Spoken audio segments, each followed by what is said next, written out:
Welcome to Ballet Bites, where we dive into why ballet still holds our hearts. I'm excited to jump into this. Which part of ballet do you think is the most captivating? Oh, well, it's like, the sheer technical rigor, you know? The turnout and point work create such a stunning visual language. It's mesmerizing. Absolutely, those perfect lines and extended leg positions like the full 180-degree turnout from the Russian school truly elevate the art. Right, exactly. And it's not just the technical skill. These positions terrifically sculpt the dancer's body, casting a sort of ethereal spell on the audience. Yeah. It's almost as if every movement tells a story. Speaking of stories, the historical evolution is fascinating. How ballet went from 15th, 16th century Italian court spectacles to what we know today is an incredible journey. Right. You know, back then it was all about court display, serving a regal purpose.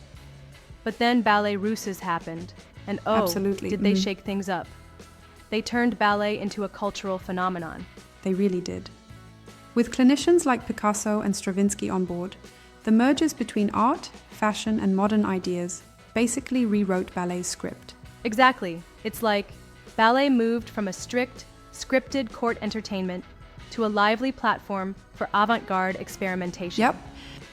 Think about the Firebird, or Rite of Spring, which continue to ripple through dance today. And that energy is still palpable, even when you're watching a modern reimagination on stage or online. Certainly. Now, the concept of revisioning classics is wild, isn't it? Like when directors stage the Firebird in streetwear. It's like updating a timeless painting with a modern twist. Keeping the essence but reaching out to new souls. Right, but some traditionalists might say that such reinterpretations risk diluting the original artistry. What do you think? Interesting point. Sure, there's a fine line between homage and alteration. However, I believe that by re-immersing these works in contemporary settings, the core emotional appeal persists, if not grows. Although, I'd respectfully challenge that view when it comes to the subtleties of choreography that can be lost in modern reinterpretations. That's a fair critique, and it seems like ballet's evolution is a balancing act between staying faithful and innovating. Yes, exactly. And then, there's the digital twist. Ballet isn't just a live stage phenomenon anymore. It's now dancing through live streams, Instagram reels, TikTok clips. Yeah. Can you believe that? It's a whole new arena. On one side, live stream performances democratize ballet, making it accessible. But can a 60-second clip convey that, the full majesty? True. There's a risk about losing that stage mystique. It's like you're capturing a moment rather than the entire narrative of the performance. The digital medium sometimes just scratches the surface. And yet, social media is like drawing in a new generation, say Gen Z, with bite-sized brilliance. It's kind of amazing how artistic influencers keep adapting. Right. It's the dual role of expanding the audience while potentially, siphoning off some of that original atmosphere. It's definitely a double-edged sword. Switching gears a bit, the technical attributes, like turnout, extensions, and point work, are argued to be the very lifeblood of ballet's aesthetic appeal. Yes, indeed.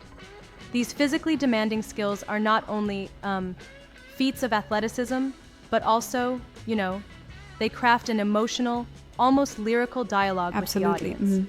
They strike that captivating balance between athleticism and artistry. And it's fascinating how these details, so precise in form, have evolved over centuries, yet still maintain an air of sophisticated discipline. Correct. It's that consistency of technical discipline that creates a kind of timeless language in ballet. A language that resonates both in an opulent palace and in a modern ballet bar class. Speaking of modern, how do you feel about ballet influencing fashion and fitness?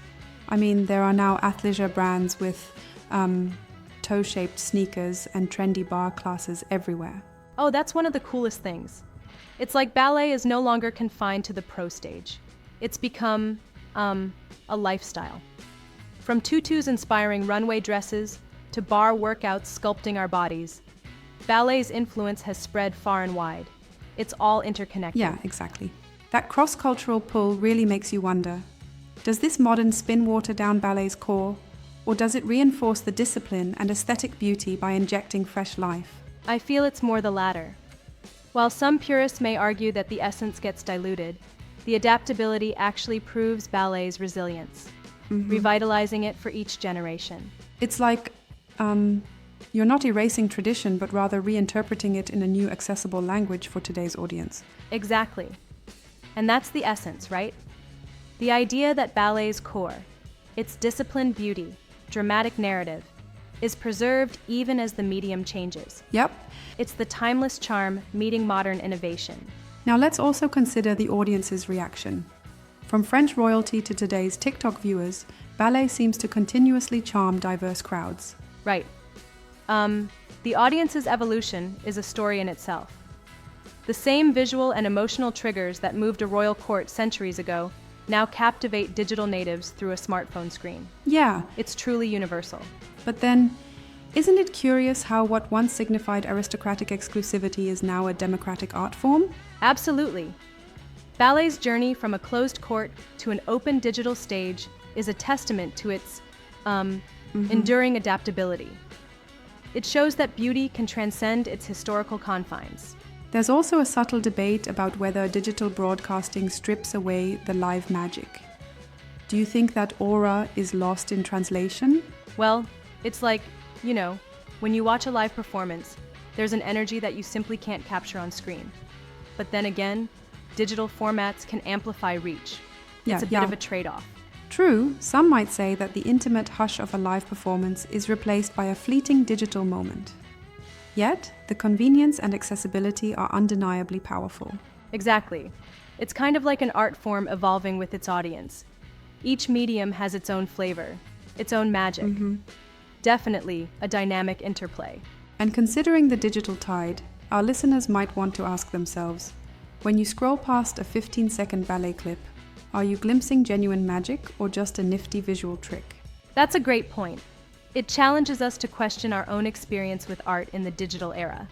Right, Do we still capture the full narrative or just a highlight reel? And maybe that's what keeps the conversation alive, the constant negotiation between tradition and innovation. Exactly. From the disciplined beauty of turnout and extensions to the revolutionary impact of ballet ruses, and now the digital live streams, every layer of ballet has its own allure, layer by layer. It's this layered, evolving quality that underpins ballet's ability to engage audiences, even in our fast-paced modern world. Right.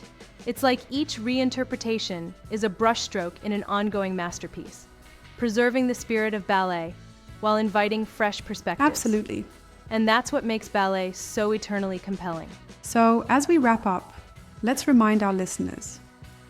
The next time you're captivated by a TikTok clip or a live stream performance, consider the centuries of discipline and innovation behind that moment. Exactly. Ballet, in all its forms, continues to mesmerize by blending tradition with transformation. Thanks for diving into this with me. Yeah, and thanks. Keep pondering those moments of magic.